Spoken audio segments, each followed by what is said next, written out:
All right, we are live on Facebook and live on YouTube. Shalom, everyone, and welcome to Just a Word podcast. Today, radio podcast. Today, we are broadcasting live just to let you see what we offer daily Mondays to Thursdays on Jaw Radio at jawradio.org, jawradio.org,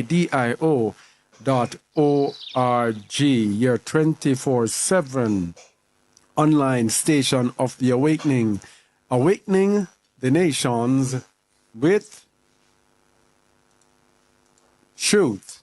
Where is that thing? Awakening the nations with truth. Awakening the nations with truth. Yes, that thing, awakening the nations with truth. So, today we are looking at multiple wives. Multiple wives. So let's begin. No, multiple wives is really a big thing. Specifically because of the Hebrew Israelite movement. This is something that they teach heavily. And I will tell you from the beginning that being a carnal religion, carnal people teach carnal things. No, the truth of the scriptures is that we should be denying ourselves. And right off the bat, you will get what we think about multiple wives. But we are going to show scriptures upon scriptures and on understanding, if Yahuwah gives it to us, as to what is the truth about multiple wives. What is really the truth about polygamy? Now, the Torah. Well, before I speak about the Torah, let me look at polygamy, at the word. Polygamy, the definition from the Merriam-Webster dictionary. Polygamy is marriage in which a spouse of either sex may have more than one mate at the same time.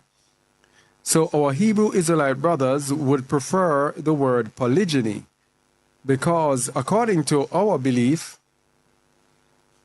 and I'm not saying I'm a Hebrew Israelite, I am a Hebrew and I am an Israelite, but I am not a Hebrew Israelite. And to understand that, you will have to check our website about our article, Who Are the Hebrews Today? Yeah, that one will explain what I just said. So our brothers would prefer to use polygyny. Polygyny is the state or practice of having more than one wife or female mate at a time. Because in our belief, no woman can have more than one husband. Okay? But the men can have more than one wife through our history, the history of our fathers. But what we want to look at is what is for us today. What should we really be doing today? So, the Torah, the law. In the book of, what book was it? Galatians. Now, this is verse that Shaul spoke about in the book of Galatians. Many people don't really know the power of this verse. Let's start from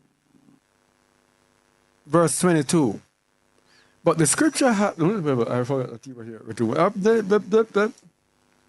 Let me get you on the screen. All right, go ahead. Let me your camera. But the scripture hath concluded all under sin, that the promise by faith of Yahushua HaMashiach might be given to them that believe. But before faith came, we were kept under the law, shut up unto the faith which should afterwards be revealed. Wherefore the law was our schoolmaster to bring us unto Hamashiach, that we might be justified by faith. All right. The law was our what? School master. The law was our schoolmaster. If you ask the Hebrew Israelites and the Old Testament only people today, they have no regard for this verse right here. What does it mean that the law was our schoolmaster? The word schoolmaster there is pahidagogos. Pahidagogos. That's Greek. From G38:16 and a reduplication form of G71. A boy leader, that is, a servant whose office is to take the children to school. A servant whose office is to take the children to school, by implication, figuratively, a tutor or pedagogue, instructor, schoolmaster. So the law is supposed to be our instructor. It is supposed to be our tutor. It is supposed to be our servant which takes us to school for us to understand. So the schoolmaster is there to bring us onto Hamashiach. It is like you're going to school and you have different levels in school. You have some, I don't know what they call it here, basic school, they have middle school, they have primary school, infant school. Then from primary school you go to high school. From high school you might go to college. From college to university. That is the purpose of the law. The law was there to bring us from one level onto Hamashiach. So it was supposed to show us Hamashiach. The law in itself is not to be taken as the only authority for us. It is the authority, but not the only one. Because it says the law was our schoolmaster to bring us unto Hamashiach, that we might be justified by emunah, faith. So the law, which showed us what sin is, needs emunah to cement it and to make us perfect in it. Because anyone can jump and, we always say, can jump and obey instructions. But it is when the heart is changed, justified by emunah, that is when one is perfected. That is when the Lord does its perfect work in us. Then verse 25 says, But after that faith is come, we are no longer under a schoolmaster. we are what? No longer under a schoolmaster. You see it? So when we come to Hamashiach in faith, the law is no longer our schoolmaster. But what do our brothers do? Our brothers reject Hamashiach, minimize Hamashiach, and turn back to the law. The law is a dispensation that was previous. This morning I was speaking, or yesterday, and I was saying that more is expected from us than from those under the Torah. Because now we are not justified by the works of the law, we are justified by the faith in Hamashiach. And the faith in Hamashiach is going to let us believe and follow Hamashiach. And in following Hamashiach, we have to do what? Be like him. Walk as he walked. 1 John 2:6, let's read that please, to justify what I'm saying. When you come to Hamashiach, it is walking as he walked. Multiple wives, really people. Matthew 16:24. Easy as peasy to disprove it in this time. Because, by the way, let me go Matthew 16:24, then I'll go to the question of is having multiple wives sin? Because this is a very important question. Matthew 16:24. Then said Yahusha unto his disciples, If any man will come after me, let him deny himself, and take up his stake, and follow me. Let him do what? Take up his stake, Deny and himself. follow me. You need a spanking for that, leaving that out. Well, You've heard it so many times that you left it out. Matthew 16:24. Let's go there. Matthew 16:24. Look at the meaning of deny himself from the, I think it's the Theolexicon. Theolexicon says, Norman, the word deny, it is aparne omai. Aparne omai. It means to affirm that one has no acquaintance or connection with someone. Hamashiach says you have to affirm that you don't have no connection with anyone at all. So why are you piling on, wives? Another meaning, to forget one's self. To lose sight of one's self and one's own interests. So you're interested in another partner. Hamashiach said, boy, you have to lose sight of that before you can follow me. Where are we going with multiple wives? Which covenant are we going after? Luke 14:26. If any man come to me, And let me tell you something. The only way you can multiple wives can be valid is if you're not following Yahusha. Yes? That's the only way it can be valid.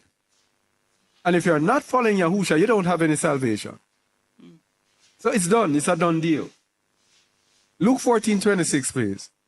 if any man come to me, and hate not his father, and mother, and wife, and children, and brethren, and sisters, yea, and his own life also, he cannot be my disciple. Where does multiple wives fit in this? Why? No, I have a wife and I want more. Where does this fit in this? You tell me. And we're going to show you the scripture that they're holding on. That's the one in Isaiah 3 eventually. Please remind me that I didn't have it. Please remind me to look at it and show what it is actually saying. They are going according to their lusts and just grabbing the verse out of context. All right. So, read Luke 14:27, just to add a little spice to it, please. And whoever so doth not bear his stake, and come after me, cannot be my disciple. Cannot be my disciple. No. They are going to be sitting there and they're going to be saying, oh, you're talking foolishness. Multiple wives is not a sin. And they're right. It's not a sin. Exodus 21 verse 9. 9 to 11. And if he hath betrothed her unto his son, he shall deal with her after the manner of daughters. If he take him another wife, her food, her raiment. If he take him another what? Wife. Oh. If he take him another wife, that means having another wife is not a sin. Okay? Right off the bat. So let's meet on a level playing field. If he take him another wife, and wife is put there in italics. It says another, but it must be a wife. It couldn't be a man. Her food, her raiment, and her duty of marriage shall he not diminish. So let me tell you something about multiple wives. If you cannot provide for the wives equally, then it doesn't make any sense. Read verse 11. And if he do not these three unto her, then shall she go out free without money. So if he cannot take care of his wives, then his wives are free under the Torah to leave him alone. So there we go. Many poor people out there looking wives, struggling to pay bills in Babylon, America, where most people struggle to pay their bills at this time. America, that once was, is no longer. And these people now are seeking more and more wives. You know what many of the Hebrew Israelites do in order to get more wives and sustain their wives? They make channels on YouTube and make a name for themselves and then collect money, etc. And the people there don't know them. What you are doing is supporting slackness, as we say in Jamaica. What you are doing is supporting this man to satisfy his lusts and his desires. Because he has a... And my sister was telling me today how she's whenever she's online, these men are stalking her. They will say hi, and as soon as she responds, they are looking marriage proposals. And if she just responds unfavorably, they say she is, what do they call it? Disobedient, rebellious. You see the foolishness? Because they are being taught, blind being led by the blind. So, it is not a sin. But let's look at the progressiveness of covenants. This is something I bet you most of them have not looked into. The progressiveness of covenants. The Most High had a plan for mankind from the time of Adam. But the Most High executes it, dispensation by dispensation. Covenant by covenant. At the time, for example, we're going to use one example. At the time when Abraham was living, Abraham married his half-sister. It was not a sin for a man to marry his half-sister. Look at Genesis 20, verse 10 to 12. Genesis 20, verse 10 to 12. Looking at the progressiveness of covenants. You can't just go back to the Torah and just pick out things out of Torah. You have to understand the precept upon precept, line upon line upon line, here a little, there a little. Genesis 10. And Abimelech said unto Abraham, What sawest thou, that thou hast done this thing? And Abraham said... Hold on, please. Sorry about that. Remember, Abraham had told Abimelech that Sarah was his sister. Yes? And Abimelech took Sarah, and a curse came upon him. And then Abimelech now, coming back to Abraham, read verse 10 again, please. And Abimelech said unto Abraham, What sawest thou, that thou hast done this thing? And Abraham said, Because I thought, surely the fear of Yahuwah is not in this place, and they will slay me for my wife's sake. And yet indeed she is my sister. She is the daughter of my father. She is what? The daughter of my father, but not the daughter of my mother. And she became my wife. Okay. You see that? Half sister. In that time, no problem. Because Abraham was called the friend of Alua, the father of Emunah. Can you imagine that? The Most High works with us at different times with different dispensations. There are different requirements of us. Noah was described as a perfect man, perfect in all his generations.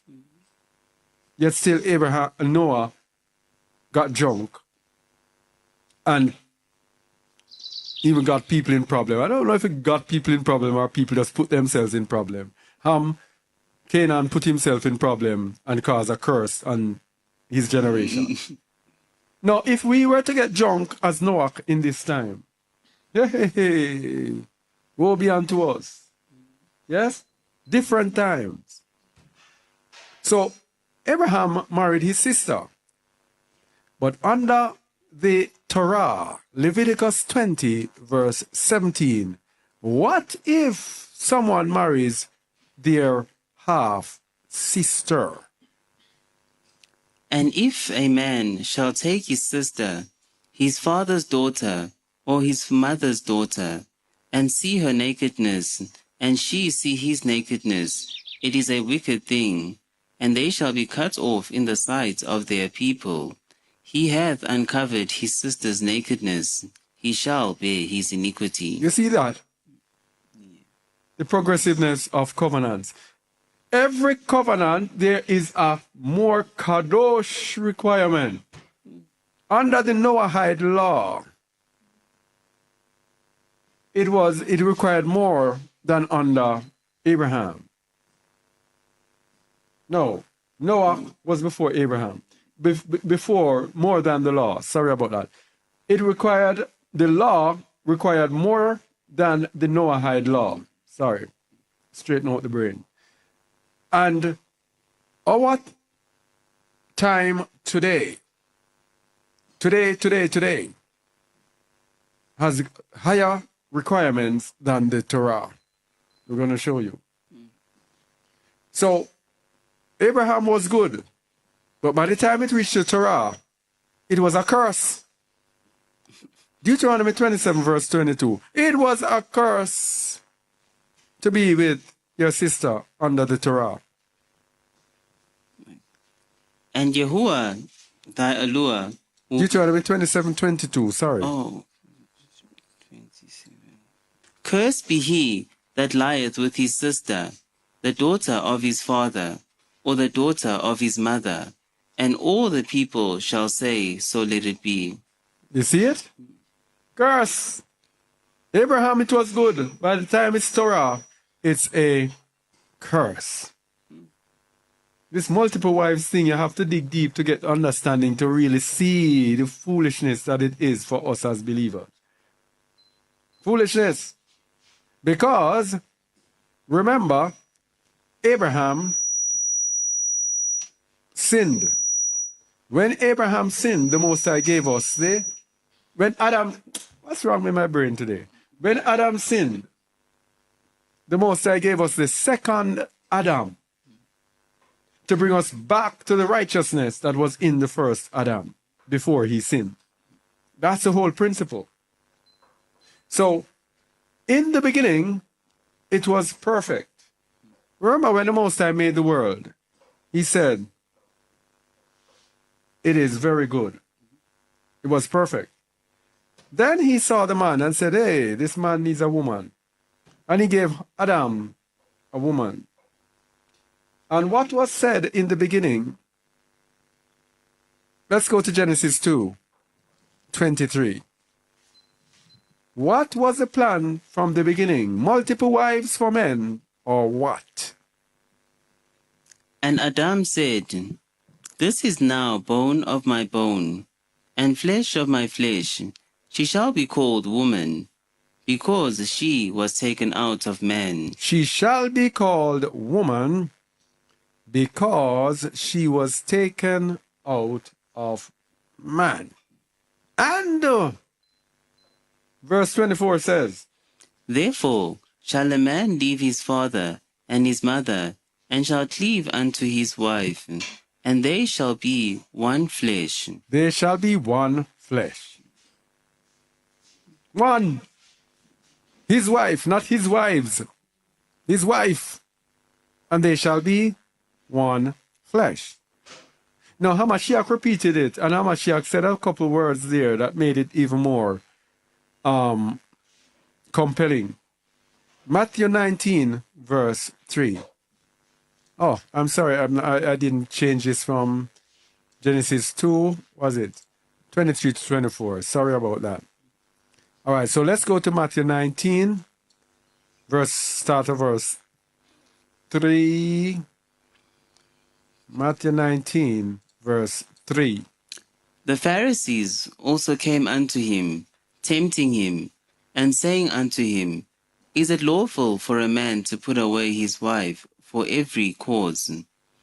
And he answered and said unto them, Have ye not read that he which made them at the beginning made them male and female. Made them what? Male and female. And what will happen to this male and female now? Singular each, one man, one woman. Verse 5.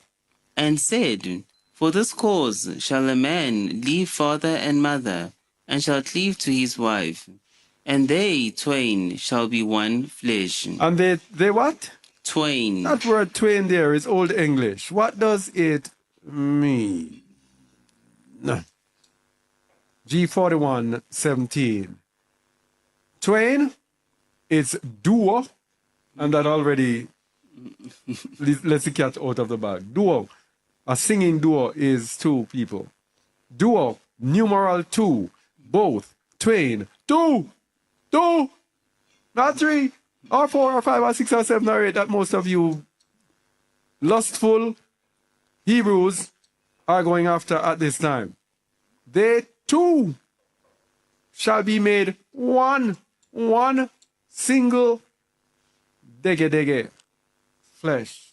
Most people don't know about that dege. That's a Jamaican term. To emphasize and accentuate that it's only one.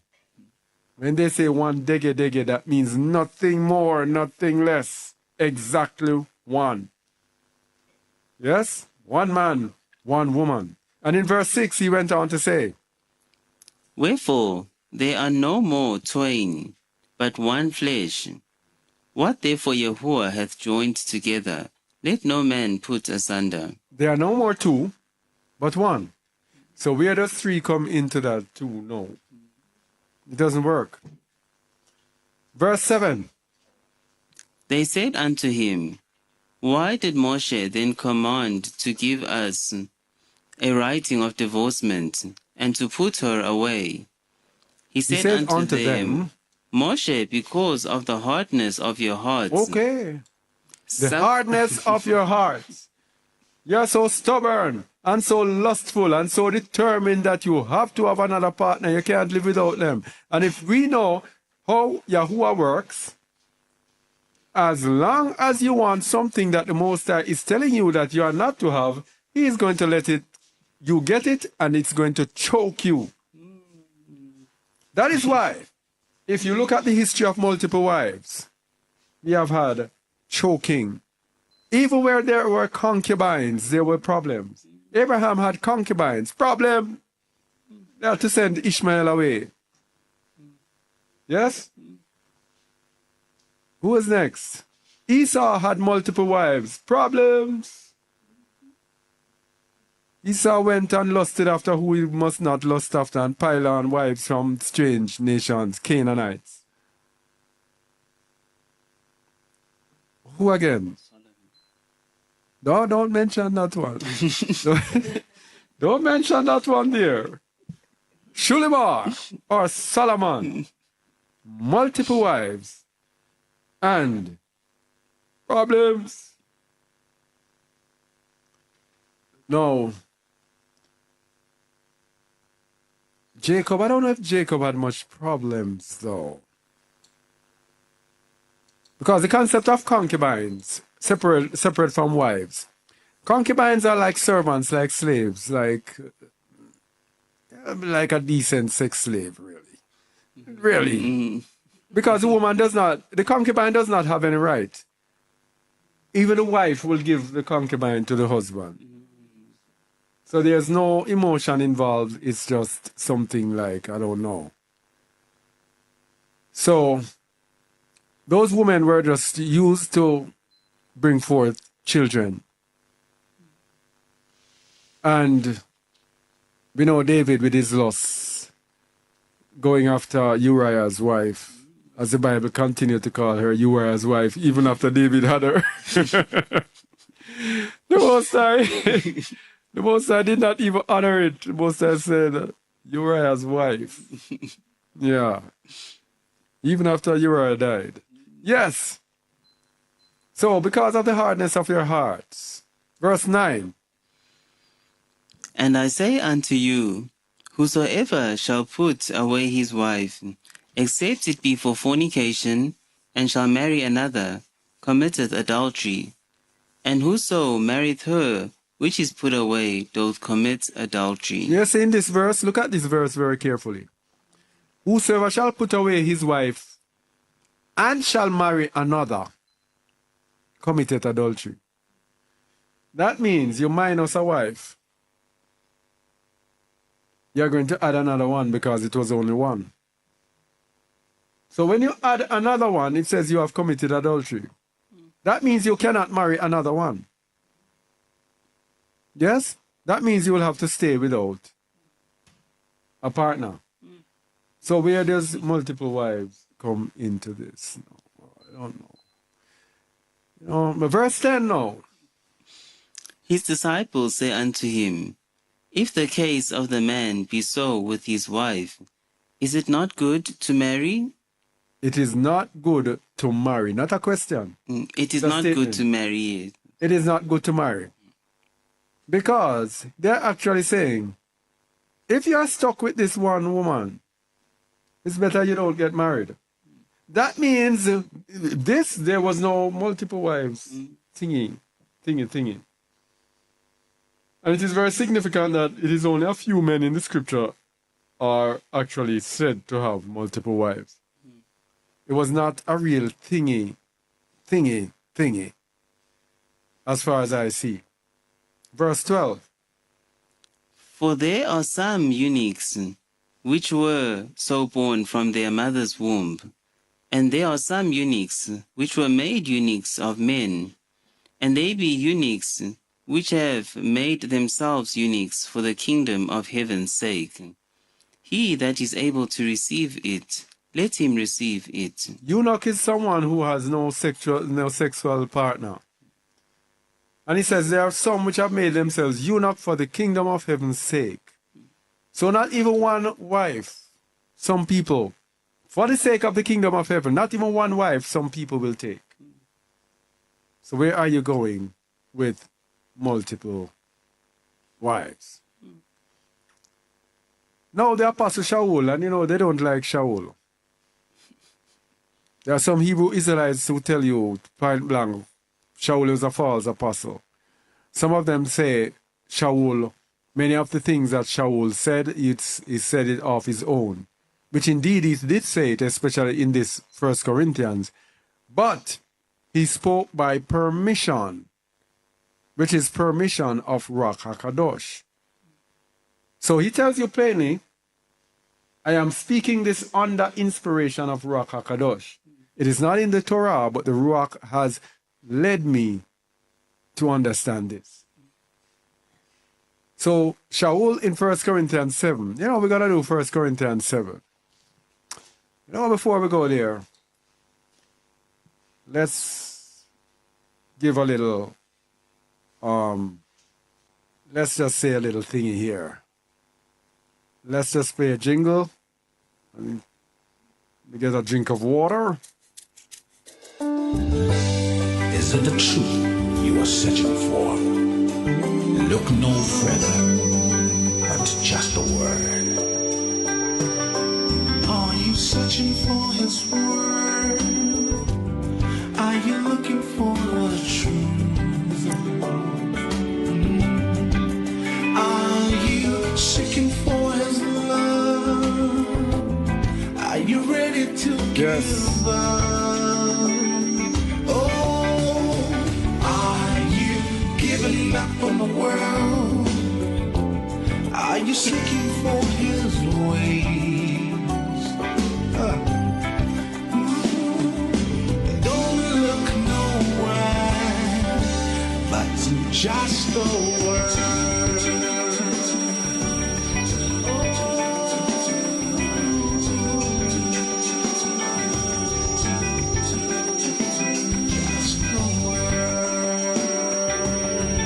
Come on.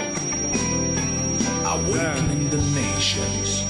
You have to come quick. I'm on the radio. You have to come quick. Yes. We give you nothing but the truth. All you need and more. Awakening the nations with truth. Live. Just the word radio. Just the word. Yes. Just the word radio. Are you ready for that?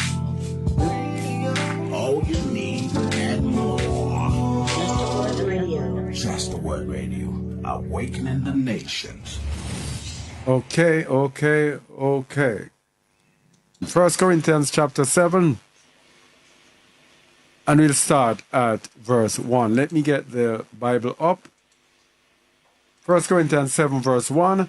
And this book is dedicated to marriage. So let's see what nuggets we can get out of this. Read, please. Now concerning the things which wherefore ye wrote unto me, it is good for a man not to touch a woman. What? It is Wait there. Wait. It is good for what? it is good for a man not to touch a woman. Yes, nevertheless. Nevertheless, to avoid fornication, let every man have his own wife, and let every woman have her own husband. Own wife. So if you can do without fornication, if you're not going to burn, if sexual lust is not going to fire you up, it is good for you not to touch a woman. And the reason Shaul speaks this is because of you are seeking after Yahusha. Each partner, a man can be a hindrance to a woman, and a woman can be a hindrance to a man. Because when you're serving Yahusha and seeking after him and seeking after Yahuwah, you don't have to focus on satisfying anybody else. You just focus on seeking Yahusha, doing what you are there fasting, you are there. In your fasting, you don't have to be going there caring about this and have to worry about this and this person putting on this burden on you and this quarreling with you about this and arguing with you about that. And you serve the Most High better without a partner. I'm actually telling you that this because of my experience. Personally, I chose not to have a partner because I wanted to be able to serve the Most High in peace. Because my life with women wasn't anything less than peace. Yes? Because for me, I went overboard with women. And so my life could never be in peace. All right, thank you, Joseph. So I know and I experience the difference between not having a woman and having one and having several. From one to many. Now verse 3. Let the husband render unto the wife due benevolence, and likewise also the wife unto the husband. No, this is a one-to-one thing he's talking about. It's not no many, this is no multiple thing. This multiple thing that they're coming with is religion, is lust. And we are told several times in the scriptures about lust. Before I go any further, let's talk about lust. There are so many things to this thing. Lust. Mark 4 verse 19. No, start at verse 18. And these are they which are sown among thorns, such as hear the word, and the cares of this world, and the deceitfulness of riches, and the lusts of other things enter therein, choke the word, and it becometh unfruitful. The what? The lusts of other things. Choke the word. Choke the word. And the word lust there is one of those long words. Long words, yes? I'm not gonna struggle to call these names. From G 1937, a longing, especially for what is forbidden. Concupiscence. Desire. What is that concupiscence? A reformer struggles with this word. What is this word that he struggles with so much? Concupiscence means sexual desire. You see it? Hamashiach is saying here, the cares of this world and the deceitfulness of riches and sexual desires. And of course, lust is not limited to sexual desires. But sexual desires is among lust, concupiscence. So that is just a touch of it about the lust. Yes? Romans 6 verse 12. Let no sin therefore reign in your mortal body, that you should obey it in the lust thereof. And then you go now to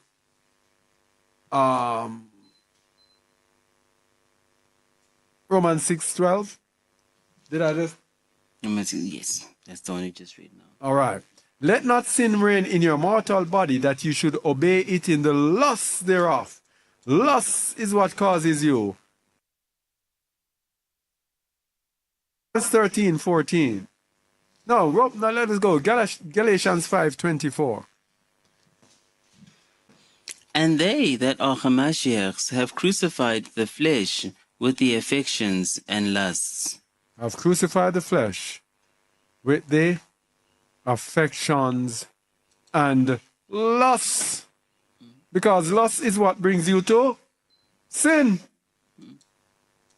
Let's go back to 1 Corinthians 7. And we were at verse 5. Verse 5. Yes.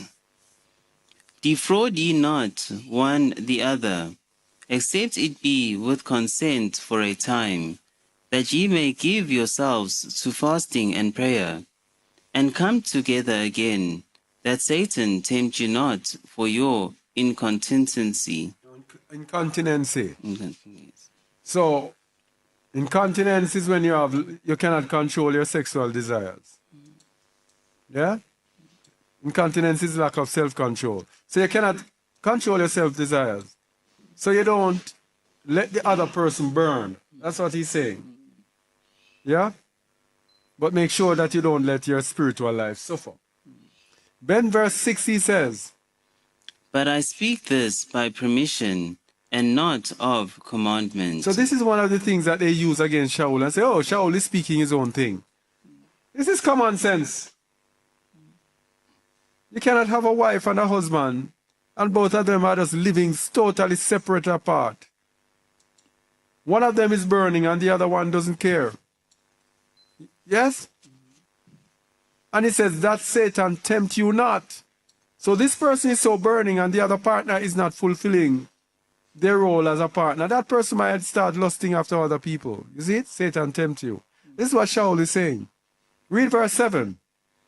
For I would that all men were even as I myself. What Shaul is saying? He wishes that all men were not married, as he was. So where are these multiple wives coming from? Lust. Continue, but every man hath his proper gift of allure, one after this manner, and another after that. I say therefore to the unmarried and widows, it is good for them if they abide, even as I. It is good for you if you remain unmarried. But, verse 9. But if they cannot contain, let them marry, for it is better to marry than to burn. All right. And you can read the rest of it because there are more nuggets in the other part of it, but the time is going and there are some things that I have to deal with before we go. Now, there is a word that I was looking for. And that word is expedient. Because they will come to you and say, hey, you can't tell me anything. I am not breaking the Torah if I have multiple wives. There's a simple word that destroys all of that. And that word is expedient. Expedient. 1 Corinthians 6, verse 12.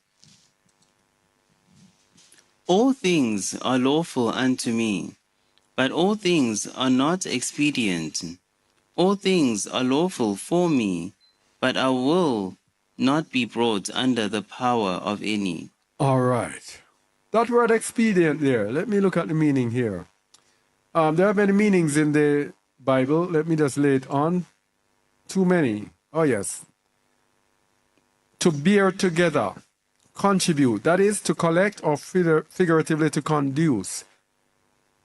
Be better for. Bring together. Be expedient. Be good. Profitable. Profit for. So all things are lawful, but not everything is profitable unto me. So it may be lawful to have multiple wives, but is it profitable to me? Let me look at the meaning of the word expedient from the Merriam-Webster dictionary. Expedient. Suitable for achieving a particular end in a given circumstance. And what is the end we want to attain? Enter the kingdom. Is multiple wives pertinent and relevant, and can it help me to enter the kingdom? Can me having one wife and putting on another and another, or even putting on one more, does that make me any better or closer to the kingdom? What does Shaul say here? All things are lawful. Multiple wives is not a sin. It is lawful. But is it expedient? It says, all things are lawful for me, but I will not be brought under the power of any. I will not be brought under the power of my lusts. Because I already have one wife, so I am not burning. If I want another wife, it is a lust. Because I already have someone that can satisfy my desire, if I so have a desire. Multiple wives brings you no closer to Hamashiach, no closer to the kingdom. 1 Corinthians 10:23. All things are lawful for me, but all things are not expedient. All things are lawful for me, but all things edify not. And everything does not edify. How does it edify me to have another wife now to contend with? And me being plain about women. I don't have a woman that is miserable. It's a worst nightmare. And you pile on another one. And then the woman a bit jealousy. And they start getting jealous. This one saying, you're spending more time with that one than you're spending with me. That one says, you're spending more money with that one. And this one said, why are you going? You should be praying with me, you're praying with her. You should be praying with two of us together. Or you should be praying with me, you shouldn't be praying with both of us together. Or. And the list goes on and on. How can that edify you now, seeking after the kingdom of Hamashiach? What is wrong with these people? What is wrong with our people? And you know, you want to go because you have 14 minutes. Let me show you something here. So here is the problem now. The problem is Isaiah 3 to Isaiah 4. This prophecy that they saw were the daughters of Zion. And I'm not even going to go into it because of the time. The daughters of Zion. In the end, this happened then. In the end, the daughters of Zion will be careless. Verse 16. It'll show you the daughters of Zion. These are they today. The women walking and mincing and having all sorts of makeup and all sorts of things on. Go on, please. Moreover, Yahuwah saith, because the daughters of Zion are haughty, and walk with stretched forth necks and wanton eyes, walking and mincing as they go, and making a tinkling with their feet. Therefore Yahuwah will smite with a scab the crown of the head of the daughters of Zion, and Yahuwah will discover their secret parts.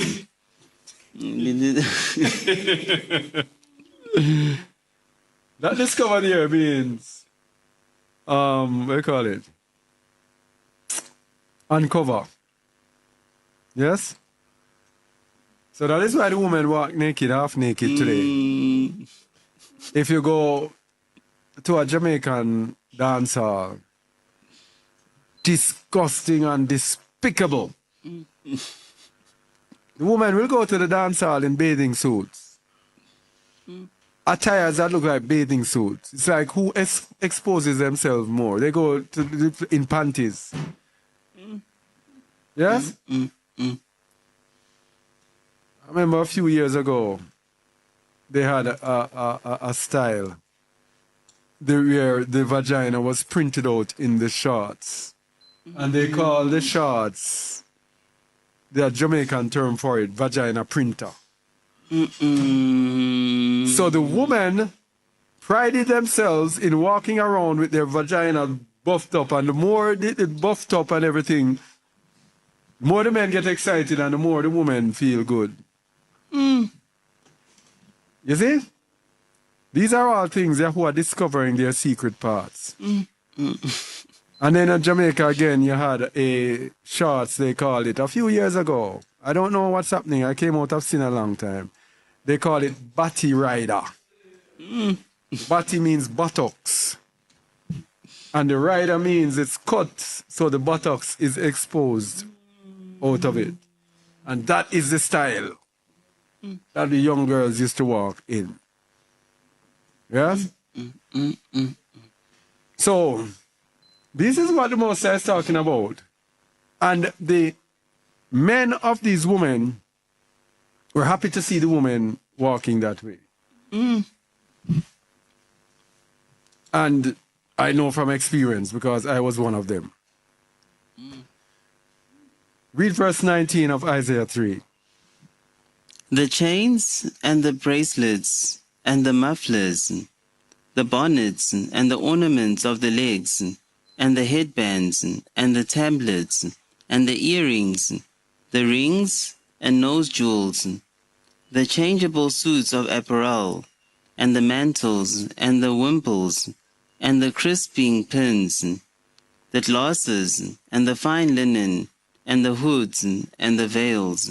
So the Most High is going to see all of these careless women, and he's going to bring down a little curse upon them. A little, I don't know if you call it curse, but a little punishment upon them. Verse 24.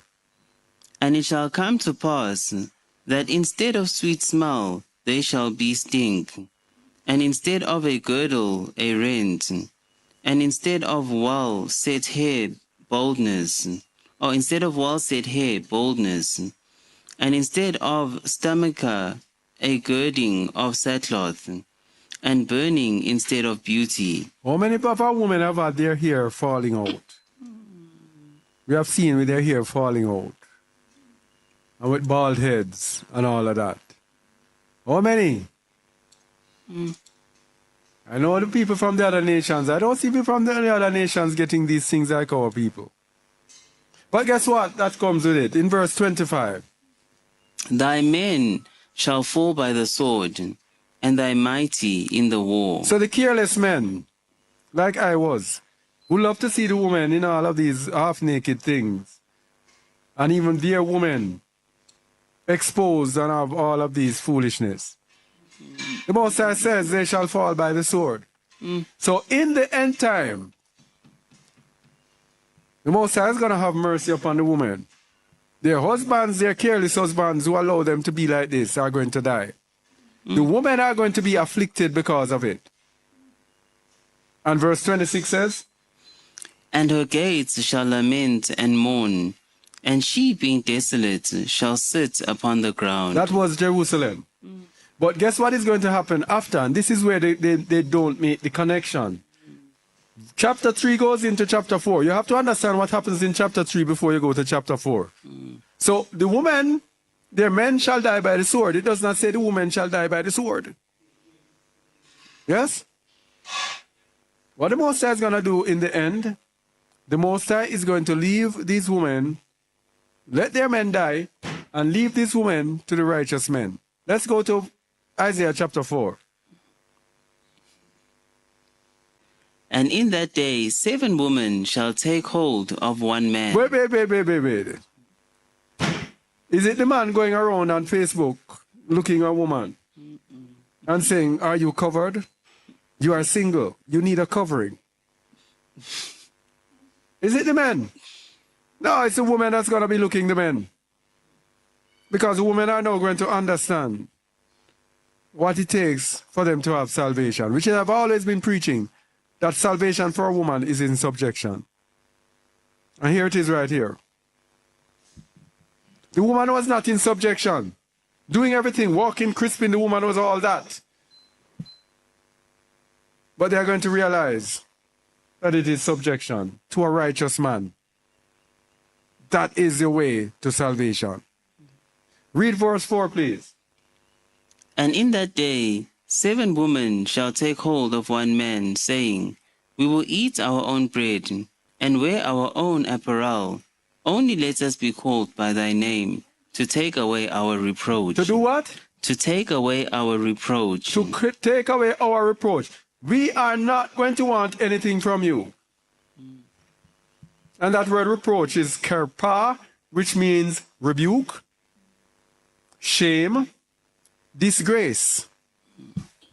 So the disgrace that is going to be on the woman will be erased when they take husbands that are righteous and they don't even want anything from the men. They said, we'll eat our own bread. No.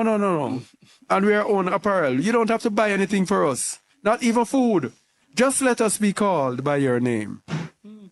And that will take away our reproach. And what will happen after? Go to verse 2. In that day shall the branch of Yahuwah be beautiful and glorious, and the fruit of the earth shall be excellent and comely for them that are escaped of Yasharal. So you see, it's those who are escaped, the remnant, who's going to benefit from these women. So, if you're a man in this time and you don't have a wife, you don't have to seek a wife. You'll get 7 times for your patience. You'll get 7 times for your patience. And verse 3 says, And it shall come to pass that he that is left in Zion, and he that remaineth in Jerusalem, shall be called holy, even everyone that is written among the living in Jerusalem. when what will happen? When Yahuwah shall have washed away the filth of the daughter of Zion. Bop, bop, bop, bop. You see how Yahuwah wash away the filth? Let them go after the righteous man and be called by the righteous man's name. That is the woman's perfection. Woman, how many times have I been telling you this? People used to look on me and curse me and say, what is he talking about? You have to know when the Ruach is leading. Nobody told me this. It's the Ruach. It's the Most High showed me this. The woman's perfection is in subjection. So if you're not in subjection, you cannot be perfected. Look at that. Look how careless the women were. Walking and mincing with their tubes and with their ties and with their chains and with their earrings. And the Most High just wash it away and say, destroy the husband. Go and seek to marry this righteous man. Bam, the daughters are good. Read verse 4 again, please. When Yahuwah shall have washed away the filth of the daughters of Zion, and shall have purged the blood of Jerusalem from the midst thereof by the spirit of judgment and by the spirit of burning. And the spirit of burning. All right, that's it for us today. That's it for us today. If you still believe in this multiple wives thing, as SpongeBob, they say we need a SpongeBob thing here. Good luck with that. Because people listen to this, listen to what we have said today, and learn. Please, wake up. Don't be following those people. They are blind leaders of the blind.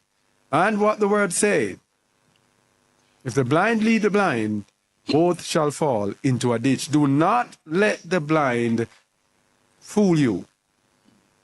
Okay? Okay. Is it the truth you are searching for? Look no further but just the word. Are you searching for His word? Are you looking for the truth? Are you seeking for His love? Are you ready to give up? Giving up on the world? Are you seeking for His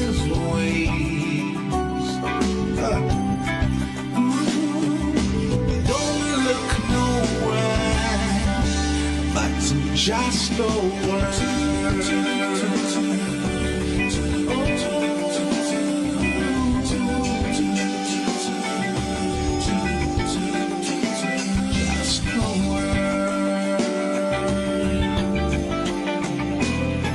awakening the nations with truth.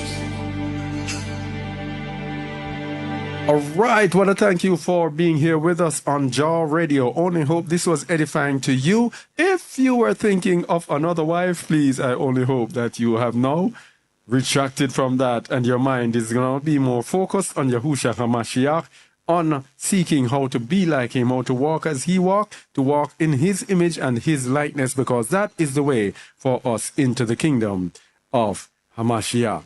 Thank you all for listening, and do remember we will be here, or hope to be here, Mondays to Thursdays for the Jaw Radio podcast.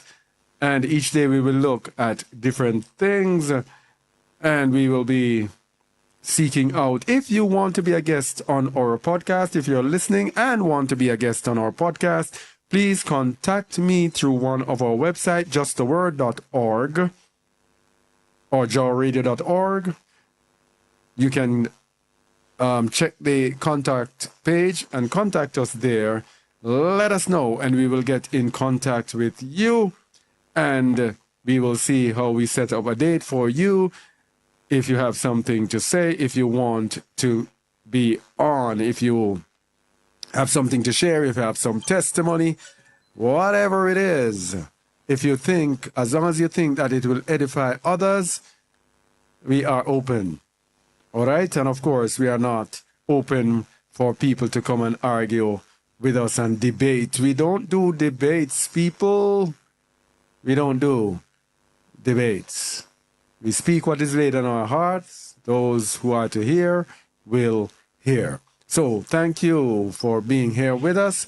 Please do continue to listen to Jaw Radio. And remember our website, justtheword.org. That is our headquarter website.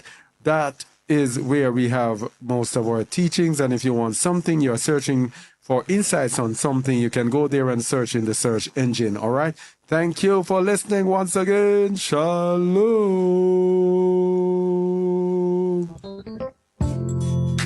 We give you nothing but the truth. All you need and more. Awakening the nations with truth. Just the word radio. Just the word. Just the word radio. Are you ready for that? All you need and more. Just the word radio. Just the word radio. Awakening the nations.